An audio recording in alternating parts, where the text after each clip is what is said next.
Hi friends, I'm Gio, and welcome to my channel. For those of you who remember my old channel, this was one of the stories that was on it. I've updated it since then. Anyway, let's get started. Sunday afternoon. It was 2 hours before the night of the Living Frat Halloween party, and I was writing 5 by 5. Totally in the zone. My name is Hutch. My real name is Alexander Hutchinson, but I don't like it. I'm a surfer out of Honolulu, studying for a year on the mainland. My degree is English. I've wanted to be a writer since before I started surfing. I've got so many stories about the beach and its people. I want to write them up and see them in print. 1 month back, my professor, a total barney who thinks he's a pro, handed out random crap subjects for our research papers. He gave me a major bore job. Are we selling our souls to technology, and is it worth the cost? He expected me to write 10 pages on that. Guess what? I hated it, but I conquered. This paper has me dragging the rocks, but I'll hang 10 this baby, even with a choppy excuse of a subject like that. If the prof expected this bro to take a header, he's in the wrong ocean. I'm chillin' in the frat house dining room while everybody got everything ready for the party. Chillin', as in my butt is in the chair, but the rest of me is pounding away on my old laptop. As soon as I'm done, I'd pop up and help. Of course, Professor Wilson wants the paper slapped on his desk at 9 tomorrow morning. It had taken me a month to research it, write the first draft, print and give the first draft to Wilson. Discovered he wanted more research and had gone through my paper line by line. That first draft had so much red ink, it looked like it had red jellyfish tentacles all over it. The rewrite had taken a week, mostly because I couldn't read Wilson's scholarly handwriting. I made printouts for some friends to read it and had more handwriting to decipher, and I'm halfway through the revised revisions of the revision. I should finish with time enough to feast on pizza and spicy buffalo wings. I was pumping along on page 5 of the revision. This bro dressed completely surf casual, a faded red tee with a cola brand on it, and the sleeves and sides ripped off, and khaki shorts that were a size too big. I wanted to be comfortable, but writing this paper was like being stung by a blue bottle jellyfish. Jason walked up wearing a wife beater and shorts. Another new frat guy, like me, serious dance major with a body to go with it. Light brown hair casually styled, hazel eyes, and a week-old Celtic tattoo on his shoulder. He had to practice at least 4 hours a day, outside of class, and often had ice on some random part of his body. "Hey, cutie, why aren't you on the barbecues or decorating like the rest of us?" Jason said, and gave me a crooked half-smile. "Lazy?" Was he flirting? Doubt it. My tired brain was simply wishing for any action. "My 10-page torture session is due tomorrow," I said. "Professor Wilson docks serious percentage points for late work, like 50%. Jason grabbed my laptop and spun it around and read the screen. Solomon walked in. He's a senior and president of the frat, and he carried a case of cola. Solomon stopped to look at the screen. "Well, what do you think of this total tombstone?" I said. "Boring. For a surfer, you sure don't know how to have fun," Solomon said. "Work on it after the party." "It's not you," Jason said. "There's no life in it." "Don't be a hater. Get out of here, you two, so I can get it done before the party," I said. Page 6 sailed away into the sunset. 10 minutes of typing later, page 7 had joined page 6, and I had to take a bathroom break. When I came back, Jason hovered 10 feet from my laptop, setting up a speaker system. I planted my fingers and typed away. Good God, what is wrong with my laptop? The letters came out weird, odd symbols in place of letters. Had I caught a virus? I must have. Good thing I didn't wear sleeves, because I would have sweat stains the size of Jupiter. Only an hour and a half until the social event of the semester. I didn't have time for this complete wipeout. Albrecht was the resident Einstein and computer guru. Better yet, he wasn't a Barney, but a bro. Jason stared at me as if he wanted to say something. "Albrecht, it's an emergency," I yelled. I grabbed my laptop and searched for Albrecht. He stood on a ladder out front, hanging a ghost from the porch. "Albrecht, my laptop's rail banged me," I yelled. "Can you help a bro out?" "I will need just a moment," Albrecht said, with a German accent and speaking precisely. He calmly hung the ghost. Why he came over from Germany to study is beyond me. He stepped off the ladder and looked at the screen. He scrolled up and down, looked at the part with the alt letters and symbols, then took the laptop from me. "I need to see a reference on the internet." "Do you know what's caused this?" I asked. "Your keyboard has been switched to an alternate layout for symbols," Albrecht said. He took the laptop to his room, went online, and 2 minutes later he typed something into my computer. It typed normal again. "Albrecht, I love you, and I owe you a pizza," I said. "I do not like pepperoni," he said. "Next weekend, whatever you want on it, you get," I said, and grabbed the laptop. "What kind of a virus does this?" "A human one with fingers and access to your keyboard. It is not hard when you know what to do, but it is annoying," he said. "Somebody did this? A prank?" I said. "What kind of a Noah would knock me off my board?" "One who does not have many friends. If you will excuse me, I have 7 more ghosts to hang," Albrecht said. I ran back to the dining room and my papers and charged into page 8. Somebody had pranked me, but I would worry about that wave after I'd slammed the paper on Barney's desk and proved to him I wasn't a noob. This bro was a serious wave rider. "Concentrate, Hutch." This next page had the most of Wilson's red ink on it, and my friend's copies looked like a kid had scribbled over them with red crayon. 30 minutes later, I defeated page 8. How can anybody's handwriting be that bad? It would have gone faster if I had completely rewritten the page. Ready to ride page 9. Solomon yelled in, "Hutch, take a break for 15 seconds and hold the door for us." "Sure, bro," I said. Hugh had returned from the store with meat for the barbecues. He and Finn and Ben and several others carried in enough steaks, hamburgers and chicken and vegetarian grillers to keep a frenzy of sharks happy. It only took a minute, then I was back at my keyboard. The screen was upside down. What kind of screwed up mess is this? Jason hovered in the room, watching me, his face completely composed. "Albrecht," I yelled at the top of my lungs. I took the laptop out front where he was helping to carry in sacks and munchies for tonight. "Look at the screen. I only have a couple pages left and I'm done. This bro is desperate. Help." "Bring it up to my room," Albrecht said, completely calm. "Dude, how can you be so chill about this? It's my life." Albrecht smiled and said, "If I am understanding you, I'm riding a smooth wave, bro." "Albrecht, you are one rad bro," I said, and clapped him on the back. As we walked in the frat house, Jason leaned against the wall, folding his arms. "Computer problems? Can I help?" "Thanks. My bro Albrecht has it covered," I said. Jason shrugged and walked out, and I followed Albrecht back to his room. 2 minutes of looking on the internet, 1 video, and punching a couple of buttons on my laptop. Albrecht had my screen normal. "Thanks," I said. "Was it the same reason as before?" "Yes. Somebody has played another prank on you," Albrecht said. "Who'd be such a Noah?" I said.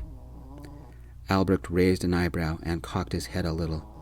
"It is somebody who knows about computer jokes."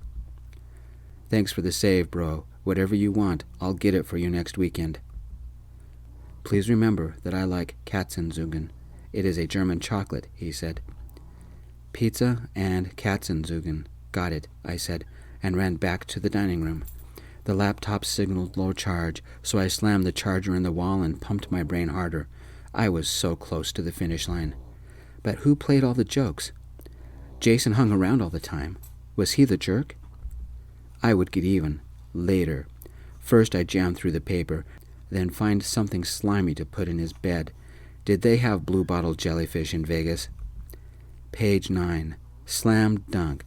Time for the summary and conclusion. Jason came into the dining room, wheeling the vacuum ahead of him, an old dusty thing that was at least 10 years old. "Don't mind me," he said.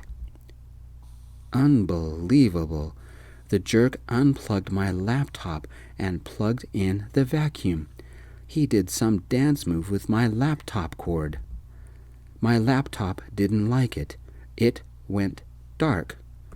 The battery in my laptop should have been charging and kept me working, but it didn't. The laptop had shut down completely, including the little lights in front that indicated charging. It hadn't charged and didn't have power. My heart froze. So did the rest of me. I stopped breathing too. My research paper had been open. When was the last time I saved? The laptop had autosave, didn't it? "Dude," I yelled, "that's due tomorrow." "I needed the plug for the vacuum," Jason said, eyebrows raised and giving me an innocent look. "There's 2 plugs. You did that on purpose," I screamed.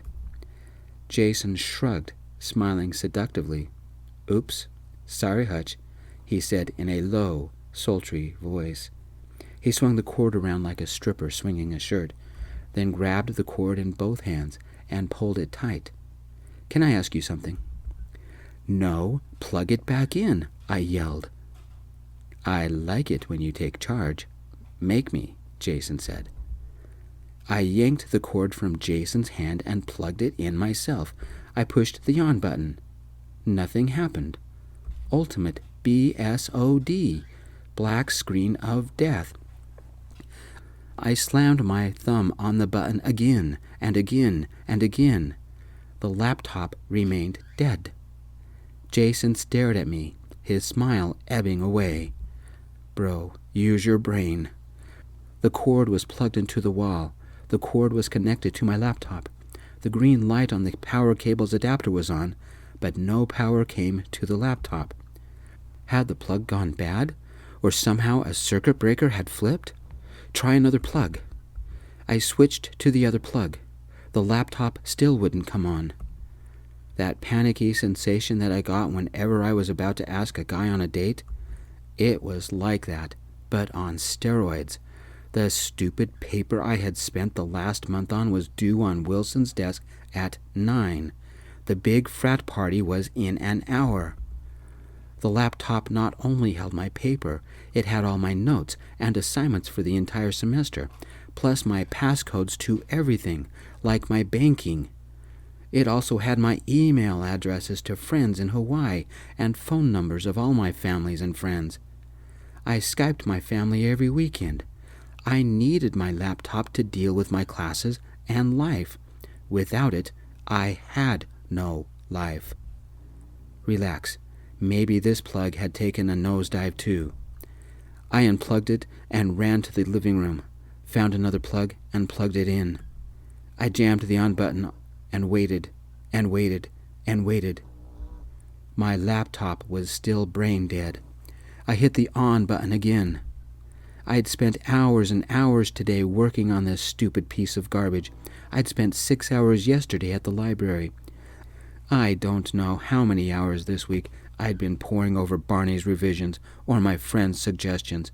I had spent a month putting the paper together. Jason followed me, arms folded. "Albrecht," I yelled.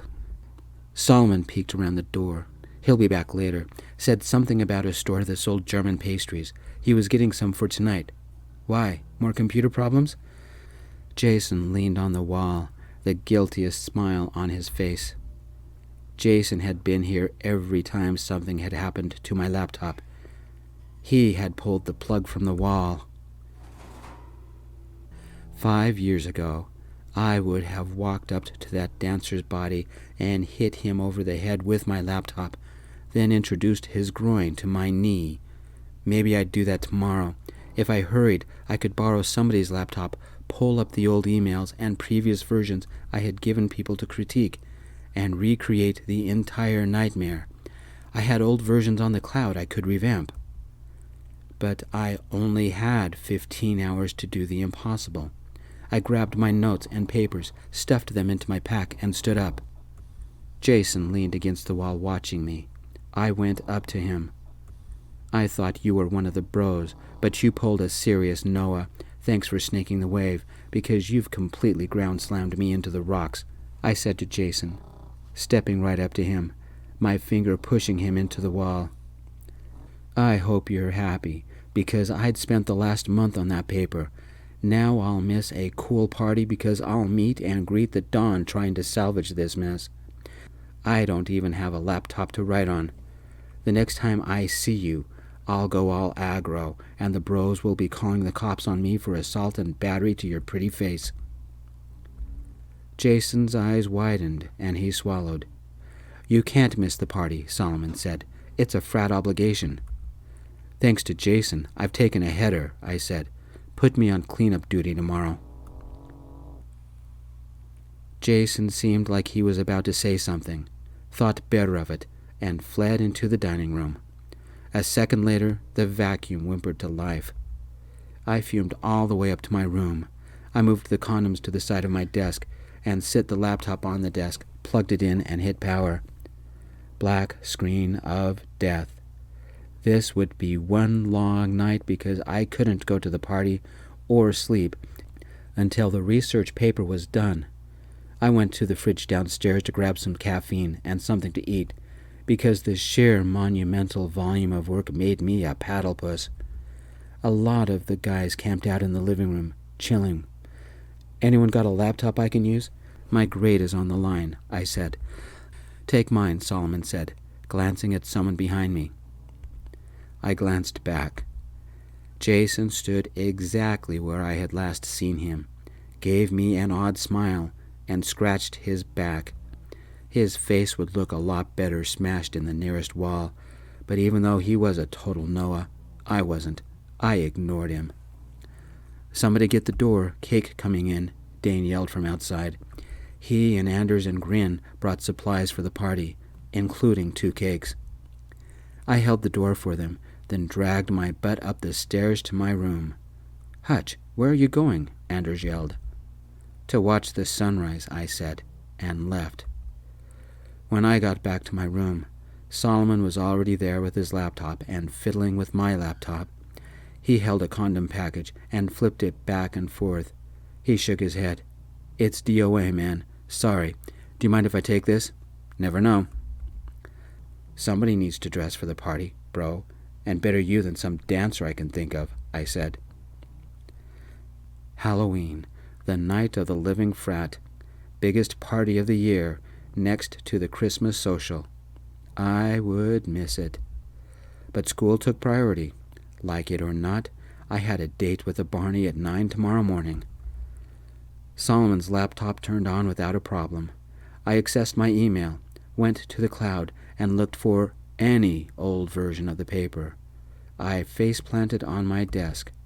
This wasn't happening. I'd never saved a written version to the cloud. Except for the original rough outline, all the most recent versions had been on my laptop.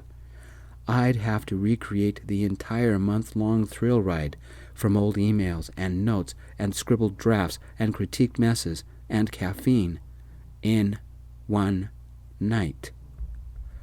Oh my God. 10 pages with footnotes and references in 14 hours? It was impossible. Solomon brought Albrecht in the room. My bro took a look at my laptop and pulled out the battery and sniffed it. I am sorry, bro, but something smells burnt. Maybe your memory is still good, but you will have to see somebody to transfer it because I do not have the equipment to do it. They left, and I stared at the mess of crap I had to go through, and emails, and so many notes, and old index cards, and photocopies, and the original manuscript covered in red, illegible scribbles. I couldn't do it. I wrote the title. I wrote my name. The blank white screen defeated every thought in my head. If I spent 1 hour per page, I could write this and still get a couple hours sleep. But where do I start? Back to page 1 of the rewritten rewrite of yet another revision.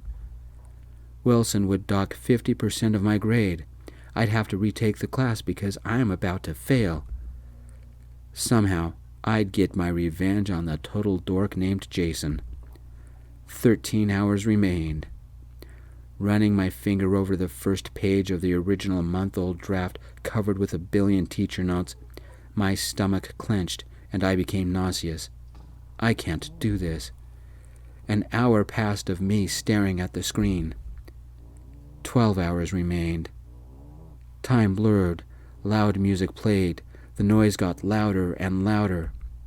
I deleted my name and the title, then retyped it. College was pointless. I'd fail this class. I went downstairs to find something to eat. Everybody was here, and in costume.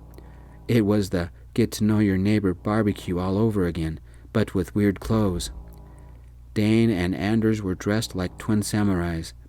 Ben was dressed like a biker with a mustache that looked like an upside-down horseshoe. Albrecht had found a lab coat and wig and was Einstein.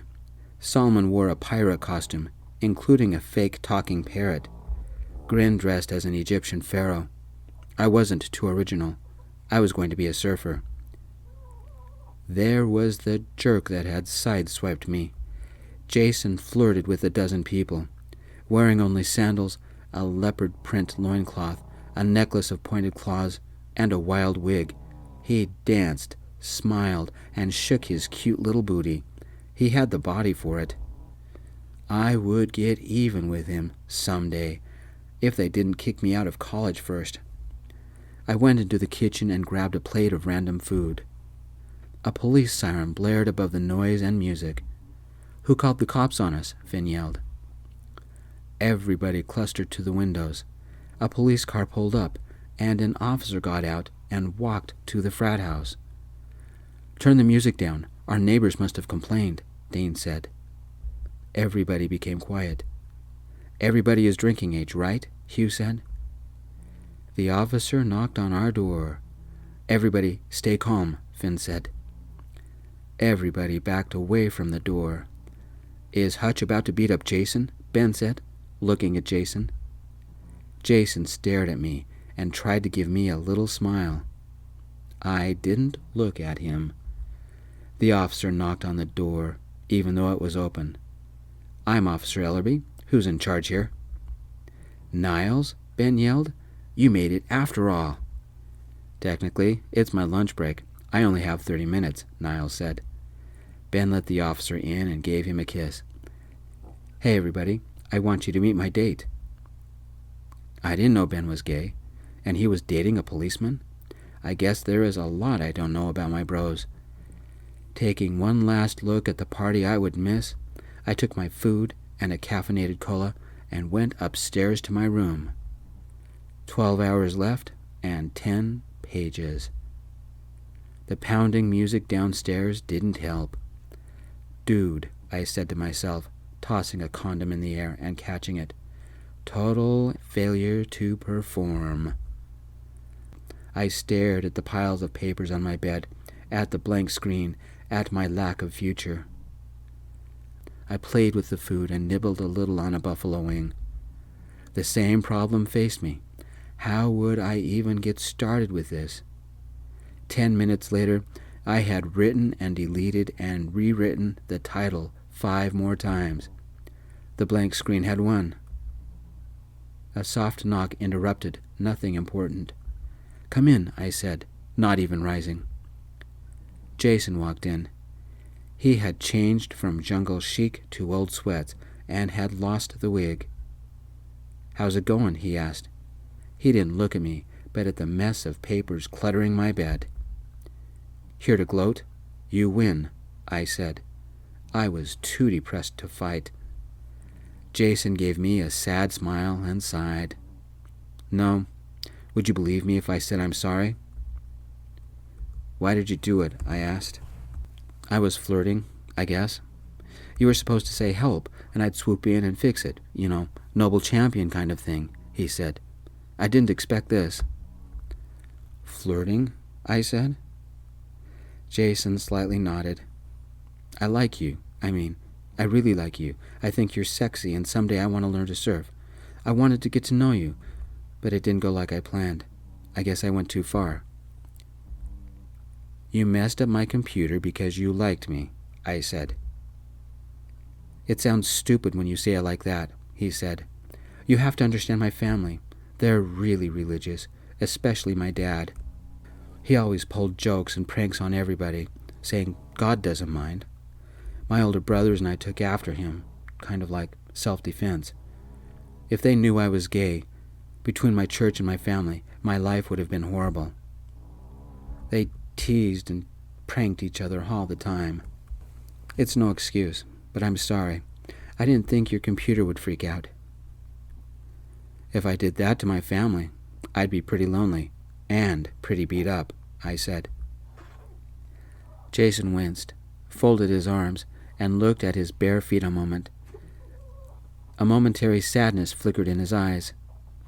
I shouldn't have acted like that, not with somebody I liked. It won't happen again. I apologize, he said. The barriers he held to protect himself vanished a moment. His face became vulnerable, hurting. What had it been like being picked on by his family, never daring to let his guard down? I bet if he had been one of his brothers, he would have stayed at the party, laughing it up. Instead, Jason left the party and found me. Underneath the cocky act was a gentle soul trying to act tough. A gentle soul of someone I might like. Thanks, I said, but I'm still about to fail. Wilson doesn't accept any excuses for late work. When you came downstairs, it made me realize what a jerk I'd been, Jason said. There I was, having a great time, and you had to miss the party because of me. It wasn't fair. I'm here to help. Put me to work. A slight quiver ran through Jason's lips. His eyes opened as if pleading, and he stuck his hands in his pockets. Jason knew he had done me wrong and was trying to make things right. I could give him a chance, because I really needed the help. The project is too big to do in one night. I don't know where to start, I said. You've already done the research and written it. It's already in your head. We only need to pull all the words back out. Walk me through it, Jason said. I showed him all the drafts, the revisions, all the notes, footnotes, assignment instructions, photocopies from a dozen books. Every time I looked at the mess, it seemed like it grew. Jason spent 10 minutes skimming the pile. You have some scissors? I found some and handed them to him. Jason spent another 10 minutes cutting out pieces of papers, notes, photocopies, and organizing them. I still have to try and write it. 10 pages. How? I asked. One word at a time. The old paper wasn't you. Reading it was like reading a dictionary. I think you need to rewrite it, but let your personality come out. Start with this and focus on the beach and the ocean, things that matter to you, Jason said, and handed me the first clipped paper. My fingers never worked so hard or so fast in my life. We formed a team. Jason would organize information and hand it to me. I would write a page, then print it, then Jason would read while I wrote the next section. Then he would hand the paper back to me with notes and I would fix them. Then we started on the next section. This time I remembered to save to the cloud, every 30 minutes or so. My roommate came in, saw the scattered mess of papers, and abandoned us to the chaos. He left to sleep on the couch downstairs. Albrecht stopped by, dropping off pizza. He'd found a local place that could look at my system, but it opened at 10 tomorrow morning. Last to visit was Solomon. You two kissed and made up.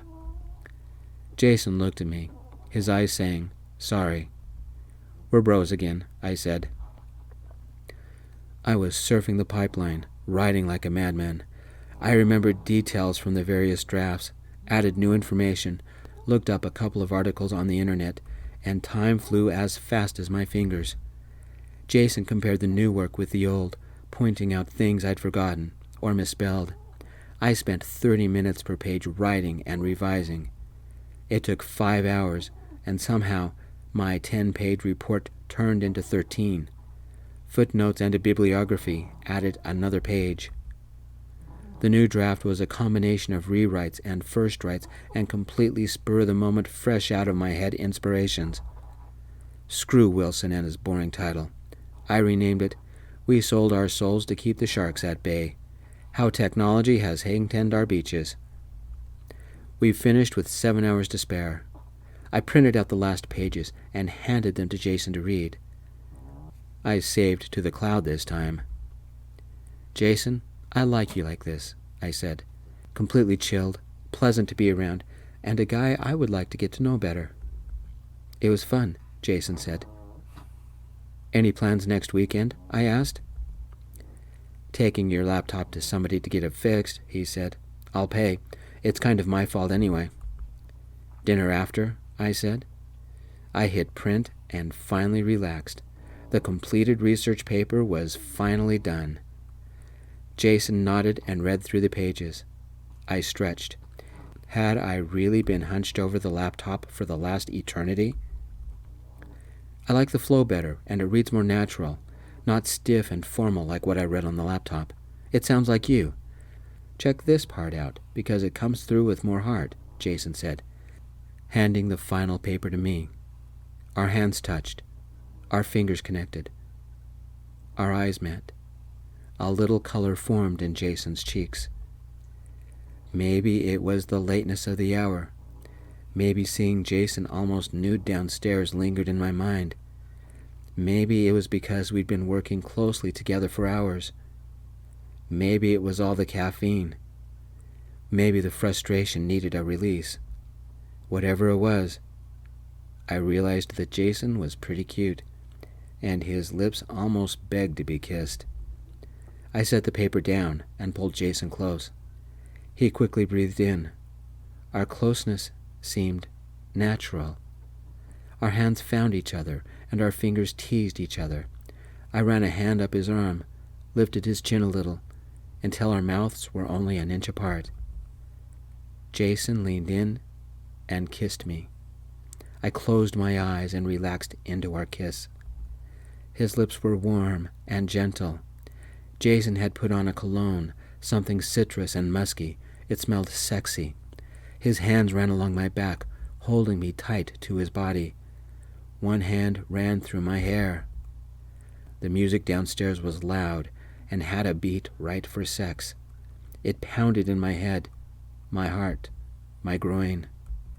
Tonight had frustrated me, but right now I needed some kind of release. I think Jason did as well. 2 a.m, 7 hours until I had to turn the paper in. The music still played downstairs. I should get some sleep. Jason too. Something opened inside my soul, and for the first time since I had left Honolulu, I relaxed and surrendered to the moment. Jason tilted his head and opened his mouth a little. My invitation. I took his mouth and introduced his tongue to mine. We both hesitated in our kiss and backed away an inch. Just enough for Jason's hands to creep up my chest, to the collar of my ragged shirt. A mischievous smile erupted from his mouth. His hands ripped my shirt open, from neck to waist. He spread it to reveal my entire chest. His mouth found a spot on my neck and kissed it. He pushed me to the paper-covered bed, and we fell atop all my research notes and old drafts, laying side by side. My shirt didn't arrive. Its remains fell on the floor. "No," Jason whispered, slowly climbing off of the bed. "I'm sorry, I can't." "Dude, what's wrong?" I asked. Jason's face reddened. With anybody. My parents, they're strict. I'm sorry about your laptop. I'm sorry about now. I just need to go. I'll see you tomorrow." Jason's voice broke, and he fled my room. What had I done? "Jason," I called out, grabbed another shirt, and followed him. Or tried to. His room was on the second floor, but I would have heard his door open and close. I went downstairs to the last remnants of the party. "Anybody see Jason?" I asked. "He went out back," both Howard and William said. "I got the feeling he wanted to be alone," Chaz said. "Night, everybody." I went to bed, but I couldn't sleep. Jason never left my thoughts. It was after 4 a.m. by the time I finally drifted to sleep. The alarm rang. 2 hours until class. I had 3 hours sleep. I woke. Alone. The final copy of the research paper sat on my desk, next to Solomon's laptop. The only reason I could rewrite the whole paper was because of Jason.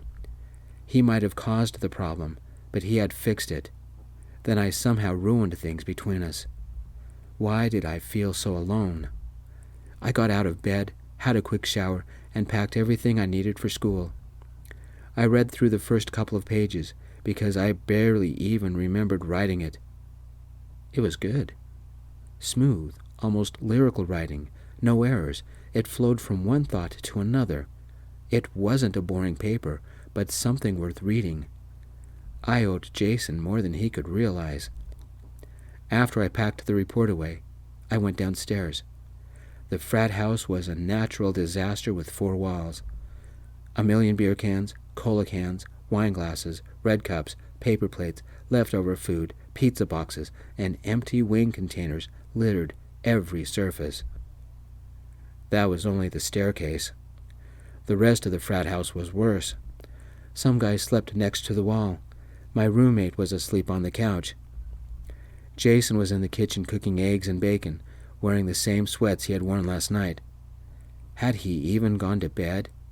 He didn't notice me. I set my pack on a chair and walked up behind him and hugged him. His hand went to my arm. "I'm sorry. I didn't mean to freak you out," I said. We stood like that, not speaking for a couple of minutes. I broke the silence. "Thank you for last night. I've never written that much or that well in my entire life." "It wasn't your fault last night, but mine," Jason said, softly. But when he spoke, an inner reserve of pain leaked out. "Because of the way my life went, I'm still a virgin. Last night scared me. I ruined your laptop and your paper, and when we got close, I ran away. Between my family and their beliefs and all the problems I've caused, I am so screwed up." He didn't let go of me, nor I him. I whispered back. "The man cooks, helped me write a great paper, dances, is cute, and has one very sexy body. I think I like how you're screwed up." I was in the perfect position to nibble on his ear. So I did. I liked how that made Jason blush. "I'm making breakfast. Would you like some?" Jason said, obviously changing the subject. "Yep," I said, nuzzling the back of his neck. "Were you serious about us going on a date on Saturday?" Jason said. I kissed him lightly on the back of his neck, then turned him around so I could kiss him on his lips. He had gentle, sensitive lips I could kiss all day and all night. "I don't think I could wait that long. I have an essay due on Thursday," I said. "Would you like some help?" Jason said, placing his arms around me and glancing at something on the wall. "What time did you have to deliver that paper this morning?" I looked at the time. Oh, crap. 2 weeks later, I got my report back. It only had a couple of red marks, mostly clarifying punctuation. Professor Wilson wrote, "Excellent ideas. Redesigning and rewriting the entire research report at this late date was a pretty risky move, but it paid off. Your writing has greatly improved. This is a paper you can be proud of." Maybe my professor wasn't a total Barney after all. After that day, Jason only pulled one prank. He was all dressed up in a suit and tie and leaning over the hot tub. "Hutch, I dropped something. Can you jump into the hot tub and get it?"